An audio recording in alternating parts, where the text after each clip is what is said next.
Hi! అందరూ బాగున్నారా? నేను బాగున్నానండి.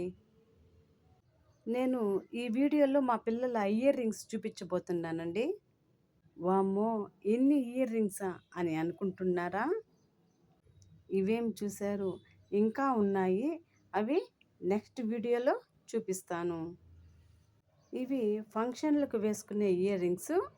నెక్స్ట్ వీడియోలో డైలీ వేసుకునే ఇయర్ రింగ్స్‌ను చూపిస్తాను. ఏదైనా ఫంక్షన్‌కి వెళ్ళాలనుకున్నా, లేక బర్త్‌డే వచ్చినా, లేక ముక్కోటి తిరణాలు వచ్చినప్పుడు, గంగమ్మ జాతరలు వచ్చినప్పుడు, పట్టుబట్టి కొత్తవి ఇయర్ రింగ్స్ కొనిచ్చేదాకా వదలరు. బర్త్‌డే వచ్చిందనుకోండి, డ్రెస్ కొంటారు గదండీ కొత్తది. ఆ కొత్త డ్రెస్ కొన్నప్పుడు సేమ్ మ్యాచింగ్ ఇయర్ రింగ్స్ కావాలని పట్టుబడతారు.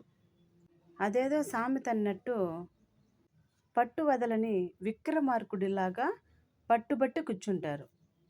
ఇక చేసేదేమీ లేక వాళ్ళడిగినేటివి కొనిస్తాను.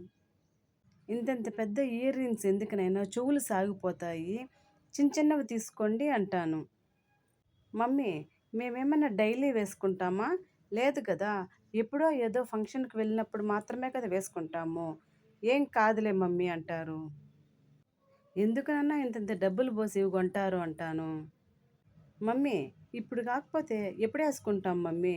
ఎప్పుడు వేసుకోవాల్సినటివి అప్పుడే ఏసుకోవాలి మమ్మీ అంటారు. కానీ మన పిల్లలకి మనం తీసియకపోతే ఎవరు తీయిస్తారండి? కాబట్టి వాళ్ళడిగినేటివి నేను కాదనకుండా తీసిస్తాను. ఏ అచ్చట ముచ్చట అయినా ఆడపిల్లలకి అమ్మగారింటి కాడనే అమరుతుందండి. అత్తగారింటికి పోతే ఎలా ఉంటుందో మనం ఊహించలేము. కాబట్టి నేను వాళ్ళడిగినట్టు కాదనలేను. Thank you for watching.